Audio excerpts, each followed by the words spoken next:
Here Ben has a 75-yard approach to the green. He selects a wedge, planning to play a full pitch shot. This area, right here, is one of the most important areas in the game. Here's the result. It's the awkward 50 to 100-yard wedge shot. Believe it or not, pros don't actually hit that many shots from here, but when they do, it's high-stakes stuff. Their performance here can be the difference between winning and losing a golf tournament, or earning hundreds of thousands of more dollars. For the rest of us, well, we kind of live in this zone. We hit way more shots here than pros do, and for as much as we talk about distance off the tee, this is kind of an underrated way of getting a lot better. This is the scoring zone, the half wedge shot area that is somewhere between 50 and 100 yards. Pros have mastered 3 main strategies from these distances, and what's great is that getting good from this distance doesn't require much elite athleticism. Most of us, we may not be able to hit a 350-yard drive like the pros, but we can hit a great 70-yard wedge shot. So look at how the pros do it, and what it reveals is a subtle game plan that the rest of us can learn from. Not seeking power, but accuracy. He restricts the length of his swing. The ball is hit with a downward blow, and this gives it backspin. So I don't know how well you remember the 2016 US Open at Oakmont, but at the start of that final round, something kind of amazing happened. Dustin Johnson, who of course went on to win, had 4 almost identical wedge shots on his first 5 holes. Each shot was right around 104 yards. And that is not where you ought to be. The first 2 shots he left way short, right in line with the pin. Second shot now for Dustin Johnson at 3. But he did not hit the hard luck jog. That is another really horrific wedge. And the third shot, he pumped way long of the pin. Now his third at the 4th. Just 104 yards. If he can bring that back, he just hurt his frustration. And we'll get to what happened on this 4th shot in a minute. But these shots highlight one specific challenge in this scoring wedge zone that we all face. And that challenge is one that golf statistician Lou Stagner brilliantly identifies as the north-south problem. The closer you get to the hole, the bigger your north-south dispersion is. So let's take that to an extreme example. From 15 feet, I'm sure there's been plenty of occasions where you've ran a putt 6 feet past. I'm guessing you've never missed a 15-foot putt 6 feet left or right. So as you get closer to the hole and you get into that 30, 40, 50, 60-yard range, your offline is not as big as your north-south. And that happens at every skill level. Now, if you've watched videos like these before, we've talked a lot about left and right shot dispersion patterns and how to manage those left and right misses. But when it comes to your scoring wedges, that's just not really an issue. When you look at amateur wedge stats from this scoring zone, it turns out that misses long or short of the intended target, misses north or south, are almost twice as big on average as left and right misses. So for a 5 handicap from 100 yards, that's like 7 yards left or right versus 12 yards long or short. That shot pattern would look something like this. For tour pros, it's 4 yards versus 7 yards, like this. This transition from horizontal to vertical shot patterns as you get closer to the hole is really important to remember when you're out on the golf course. Pros on the whole are really good at managing this north-south problem. But us amateurs, we're not that good at it. Not really good at it at all, actually. And pros get good at this by using 3 simple strategies that are actually pretty easy to emulate. The first strategy that pros use is to dial in their club gapping strategy. Here's how it works. So let's say your longest club, your driver, goes 300 yards, and every club shorter than that goes slightly shorter until you start using your putter on the green. Traditionally, golfers have spaced out these remaining 12 clubs pretty evenly from tee to green. But as more and more really smart people started looking into this, they started realizing what a bad idea this was. Take a look at these. These are a couple of graphs from Ping that shows the amount of approach shots that golfers hit from each distance after their different length drives. Obviously, everybody hits a lot of drivers, but notice right here how there's a huge amount of shots hit right around the 130 yard mark.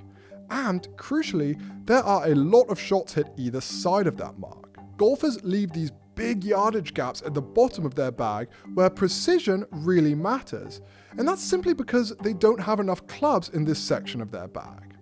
And they're making big misses long or short of their targets because of it. The solution is kind of simple, that you get more value from having more clubs and tighter yardage gaps at the bottom of your bag, between your short irons and wedges, than at the top of your bag. It's why back in the 80s and 90s, lots of pros used to carry 2 different wedges in their bag. But now, it's not uncommon to see pros carrying 5 wedges in their bag. For amateurs, taking out one of their fairway woods and adding another wedge or short iron is probably a smart trade to make. What's the probability distribution? Like, where are people actually playing golf? A lot of these findings are like obvious in hindsight. It's pretty amazing. Like, everybody bunches up 120, 130 and ramps down at 160 or 170. So like everyone's like peak is around that 140 to 150. So there's a lot of modern day sets being designed where the irons are getting stronger lofted. Maybe your specialty wedges are the same. And you have this huge gaps right where you're playing most of your golf. And then people are still playing like 50, 54, 58. And then they got like no lofts in the 40s. And that's what you need to hit those shots. But even with the right clubs in your bag, golfers can't get around the fact that from this range, you're still going to need to learn to hit your same clubs slightly different distances. Pros do this by hitting the same type of shot basically as often as they can, but they tweak it subtly by changing the length of their backswing. A lot of us make the mistake of basically trying to make the same swing length, but try to swing way harder or softer based on the distance. It's similar to the swing hard, swing soft mistake off the tee that we talked about in our last game plan episode.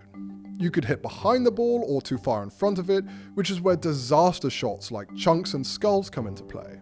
Pros avoid hitting these really bad shots by using a really simple technique from this scoring wedge zone. They play the ball back in their stance and make an aggressive, steeper swing into the ball. This combination creates a more consistent strike and allows pros to bring the flight of the ball down while keeping the spin up. It's just a reliable and safer shot to use. A metric that pros often use to measure this is a kind of 50% rule, meaning they want to launch the ball at an angle that is 50% of the loft of the club they're using. Now, you need a TrackMan or a Foresight to measure this, but it basically means that if you're hitting a 60-degree wedge into a green, you generally want to launch that shot at 30 degrees. If you do that, that means the ball is going to launch lower, so it's going to cut through the elements while it's in the air. But it's going to have enough spin that it'll grab when it lands, but it won't have so much spin that it starts rolling backwards like crazy. In short, it gives you more control across the board, as Golf Digest #1 ranked teacher Mark Blackburn explains to us right here. So low-flighted wedges just have a big advantage in a variety of conditions. There's not much variance on how far ball's going to carry and what it's going to do on the green. So I've got a 60-degree wedge here. I know that I need to lean the shaft because low launch produces high spin, but the ball comes in very predictable, has a steep land angle, and then it stops really, really quickly, but it's not actually going to suck back off the green. So the best wedge players, they're leaning the shaft, and that's what nurtures this low launch, high spin phenomenon, makes it really consistent in a variety of conditions, especially when you start to get into the wind. You're not losing a lot of distance, where if you hit a high wedge, you're ballooning, which you might need for a front pin, but it doesn't have that much durability. Low shots with distance wedges work really well, and the stats prove it out.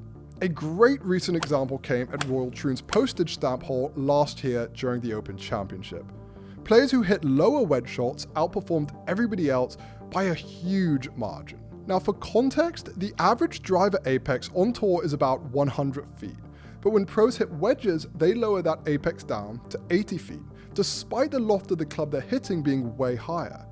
And usually they go way lower than that. Here's a good example. Here's a shot of Scotty from this season that's 65 feet lower than his average driver apex. This, incidentally, is also why players with a lot of speed who naturally hit the ball really high, players like DJ or Bryson or Rory, often struggle with their scoring wedges, because they just can't keep the ball low enough. And yes, this is a shot that amateur golfers can and should hit. Again, this isn't a shot that requires elite athleticism.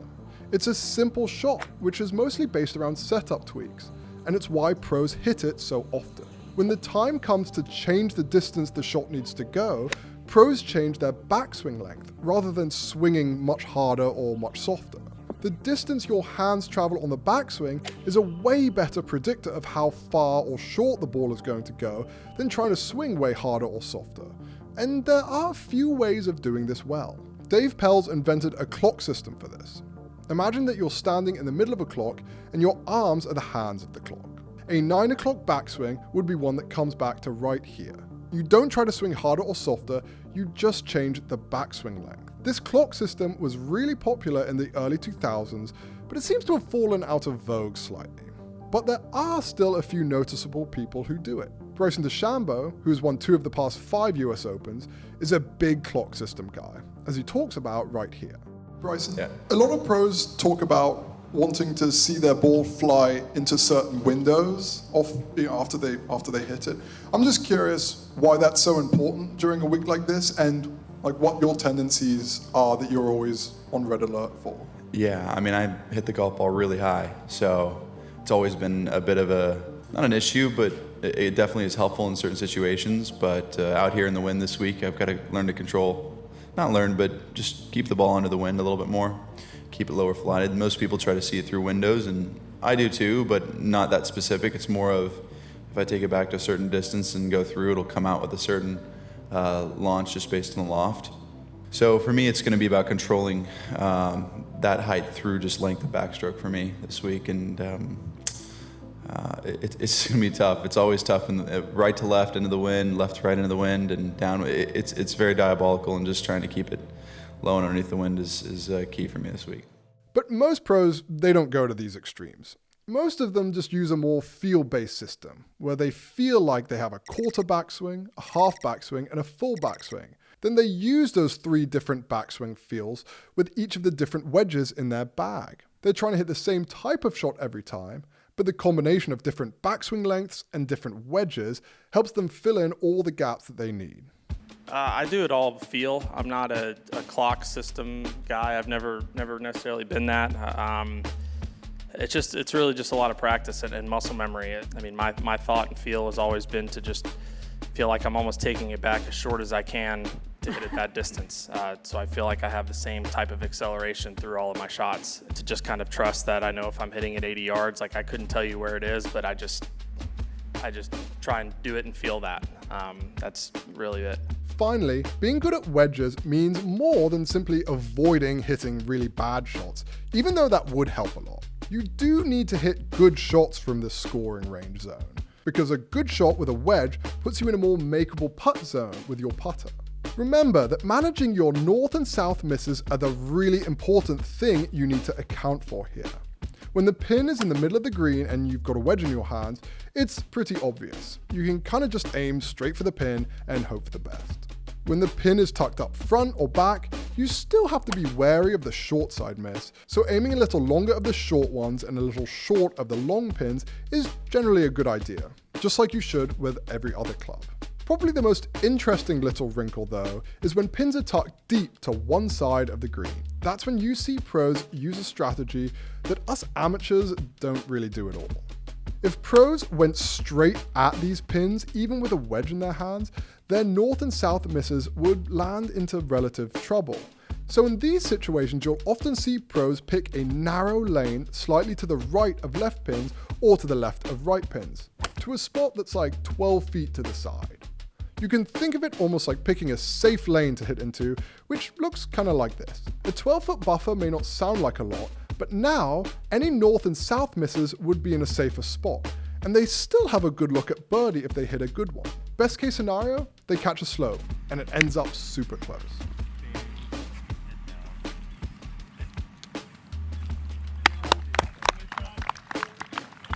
These shots often look a little less glamorous, but they're kind of pros' bread and butter from this range, and often they get overlooked by amateurs. This shot from JT at the Heritage earlier this year is a pretty good example.